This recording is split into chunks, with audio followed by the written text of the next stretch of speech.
Did you know that you have about 6 million scent receptors in your nose? 6 million. Sounds like a lot, right? Well, a military working dog has 300 million. And the part of its brain that processes smell, that chunk of biology dedicated purely to breaking down what the nose picks up, is 40 times bigger than ours. Not 40% bigger, but 40 times. That gap is so enormous, it almost doesn't make sense to even compare them. Now take that nose, put it on a 55-pound Belgian Malinois that's been through one of the most demanding training programs on the planet, and deploy it into a dusty road in Afghanistan where the Taliban just buried a bomb under 2 feet of dirt, wrapped it in plastic, and poured motor oil over the top to kill the scent. You know what happens? The dog stops, sits down, and stares at the ground because it just found it. Right through the oil, right through the plastic, and right through the dirt, straight to the explosive underneath, every single time. Here's the kicker. The US military spent $19 billion trying to build a machine that could do that. $19 billion over 6 years. With the best engineers in the country and most advanced sensor technology in the world. You know what they got? 50% detection rate. That is not even bare minimum. Should the US military then send a dog to every mission instead? It's 80% detection, requires no power cable, no software patch, and no calibration. And how it actually works is one of the most incredible things we're going to get into today. Drop a comment right now. Did you know the US military spent $19 billion and a dog still beat every machine they built? Yes or no? Let's see it. The biology nobody talks about. To understand why these dogs are impossible to replace, you have to go deeper than just the receptor numbers. Because the receptors are honestly only half the story. A dog's nose operates at detection concentrations of 1 part per trillion. 1 part per trillion is finding a single drop of liquid inside 20 Olympic-sized swimming pools. Or in this analogy really puts it in perspective, finding 1 rotten apple hidden inside 2 million barrels of fresh ones. That is the sensitivity level these dogs work at in active combat zones every single day. But here is the thing that really separates them from any machine. A dog does not just detect a scent, it separates a scent. It smells in layers. Where a human nose or any sensor technology picks up the overall chemical signature of an object, a military working dog isolates and identifies individual components within that signature simultaneously. The bomb buried under motor oil and plastic and dirt? The dog is not confused by the oil. It files the oil away, the plastic away, the dirt away, and finds what is underneath. That cognitive filtering is something no sensor array has ever fully replicated. And then there is the second nose. Most people have never heard of this. Dogs actually have 2 separate scent detection systems. The first is the primary olfactory system, the 300 million receptors everyone talks about. The second is called the vomeronasal organ, or Jacobson's organ, located between the nasal cavity and the roof of the mouth.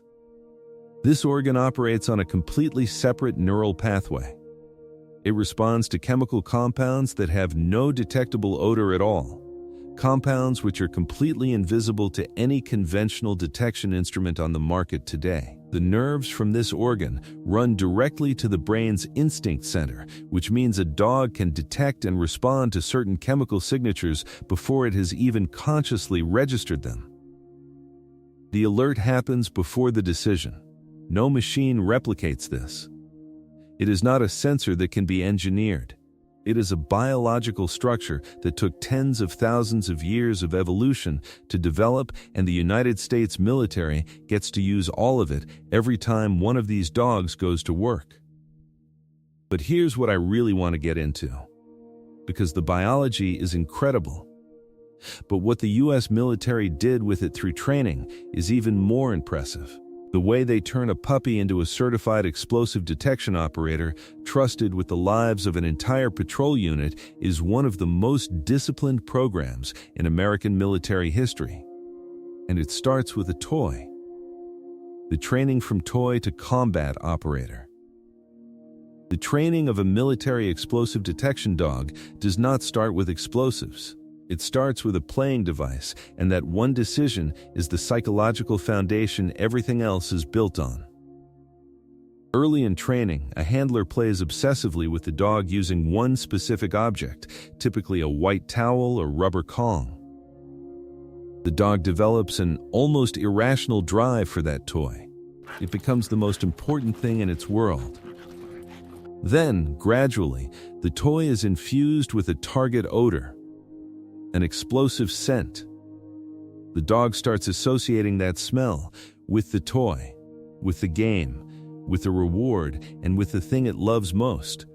Finding that smell becomes the most exciting thing in the dog's life. The dog is not searching for a bomb. It is searching for its favorite toy. The bomb just happens to smell like one. From there, the program at the 341st Training Squadron at Lackland Air Force Base, which is the training headquarters for every military working dog in every branch of the U.S. Armed Forces, runs a 6-month intensive course covering patrol work, explosive detection across multiple scent types, bite work, obedience, and specialized mission functions. The certification standard is brutal. To graduate, a dog must hit above 91.6% detection accuracy across 6 different explosive types in at least 4 separate environments. And 2 of those explosive odors in the final test are brand new, ones the dog has never encountered before in training. The reasoning is simple and ruthless. Enemy bomb makers change their formulas. The dog cannot just know what it has already smelled. It has to be able to generalize and to detect chemical similarity to known compounds and find things it is technically never trained on. That cognitive leap is something no machine has been programmed to do reliably in the field. The handler side of the training is equally critical.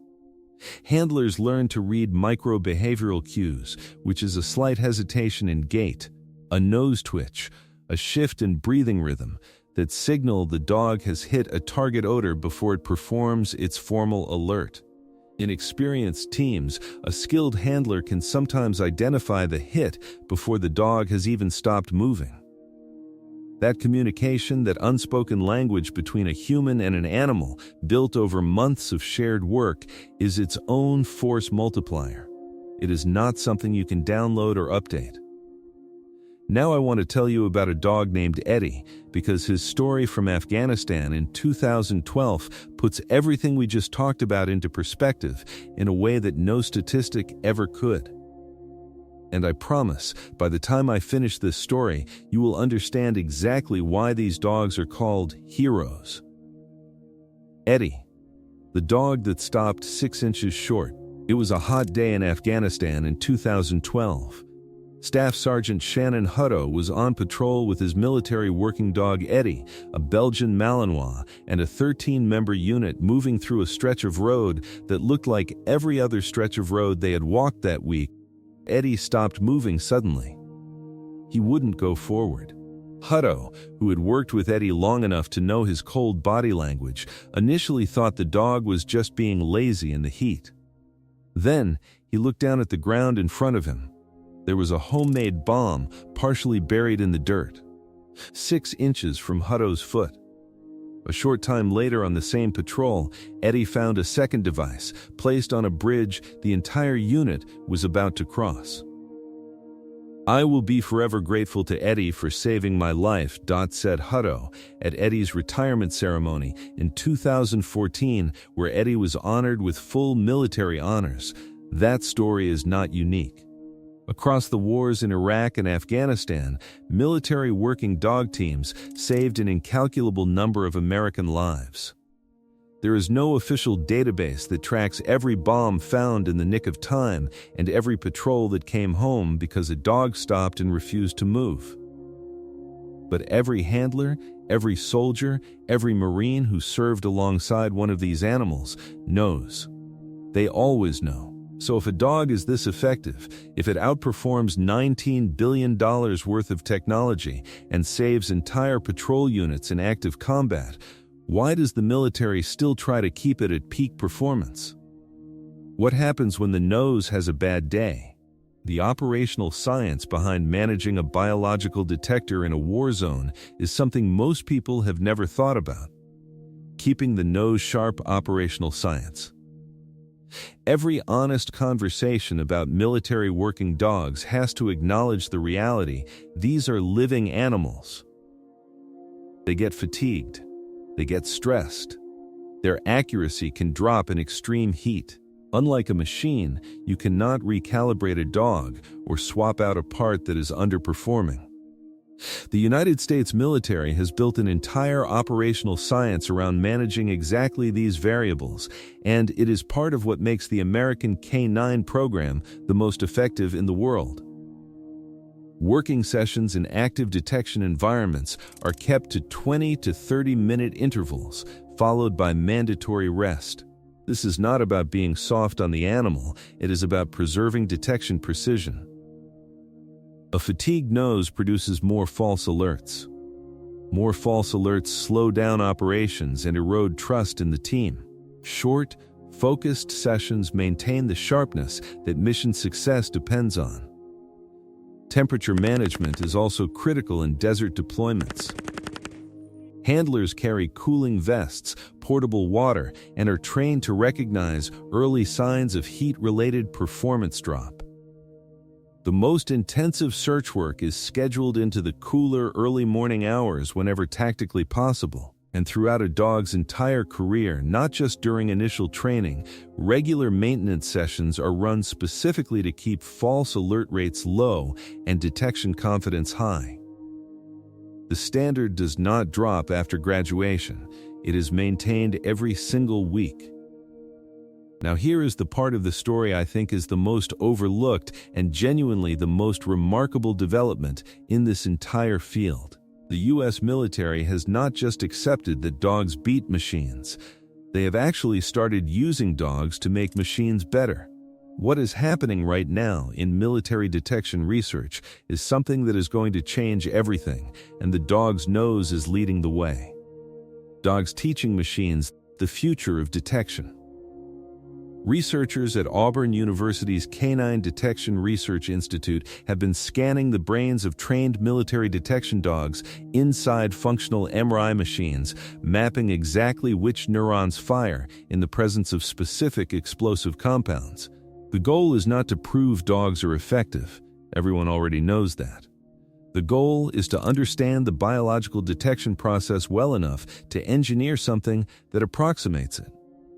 Getting a dog to lie still inside a loud MRI scanner while target sensor introduced is itself an extraordinary training achievement.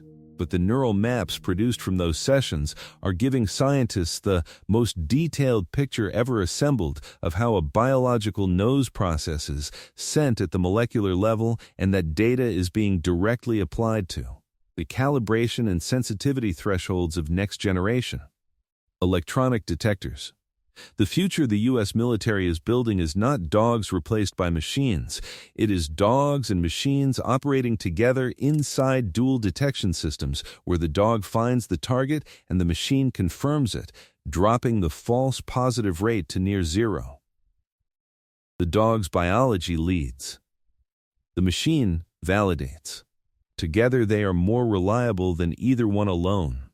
America is building that system right now, and it is ahead of anything any other country has developed. Why $19 billion still lost? Let's talk about why the machines keep losing. Because the engineers working on this problem are not incompetent. The challenge is genuinely one of the hardest problems in applied science. Military-grade explosives like TNT, RDX, and PETN exist at vapor pressures in the parts per trillion range, the same sensitivity range where dog noses operate. For decades, machine sensors simply could not reach that level in real operational conditions. They worked in a controlled lab. They fell apart on a dusty Afghan road with heat, wind, diesel exhaust, and a dozen competing chemical signatures in the air. Recent advances in mass spectrometry have actually pushed machine sensitivity below parts per trillion on paper, technically surpassing a dog's raw threshold in laboratory conditions. But here is the critical difference. Sensitivity in a lab is not the same as reliability in the field. A mass spectrometer that detects 1 part per trillion of TNT in a controlled environment cannot do the same thing while being carried through an unimproved road in a combat zone. It cannot adjust its search pattern based on wind direction the way a dog instinctively does. It cannot filter out a diesel spill that shares chemical signatures with the target compound. The dog does all of those things automatically, constantly, without any instruction. The machine beats the dog in a lab. The dog beats the machine every single time in the field. And in military operations, the lab does not matter. The field is all that matters. America's edge, why this matters. No other country on Earth has invested in military working dog detection at the scale the United States has. The centralized Lackland training pipeline, the Auburn research programs, the Holland Military Working Dog Hospital, the handler certification standards, the maintenance training protocols. All of it represents a systemic depth that gives American forces a detection advantage no adversary can simply buy or build around. You can build a bomb that defeats a metal detector, and you can build one with zero metallic content, and the Taliban did, constantly, throughout the entire Afghanistan war. You can build a bomb that looks like a rock, a water bottle, a piece of garbage. But you have not been able to build a bomb that a well-trained U.S. military working dog cannot smell, not in 20 years of active conflict. Not with all the bomb-making expertise insurgent networks accumulated across 2 decades of war. The improvised explosive device was the weapon that killed and maimed more American service members than any other threat in Iraq and Afghanistan. And the most effective counter to that weapon was not a robot, not a scanner, and not a $19 billion program. It was a dog. An American-trained, American-deployed, American-cared-for military working dog. That is not a feel-good story. That is a hard military fact. So here is what we have. 300 million receptors. A brain section 40 times larger than ours dedicated to smell. A second detection organ with no mechanical equivalent. Detection sensitivity at 1 part per trillion and 1 drop in 20 Olympic swimming pools. A certification standard that demands accuracy on explosive types the dog has never trained on. 80% field detection versus 50% for the best machines $19 billion could build. And a Belgian Malinois named Eddie who stopped 6 inches from a bomb that would have killed a man and 12 of his teammates on a hot day in Afghanistan because his nose told him to. General George Patton once said, "Wars may be fought with weapons, but they are won by men." I would add, and sometimes by the dogs running right alongside them. If this one gave you something to think about, hit that like button and subscribe. We have a lot more of this kind of content coming. And drop a comment below. I asked at the start if you knew about the $19 billion failure. After watching this, does it surprise you? Tell me below. See you in the next one.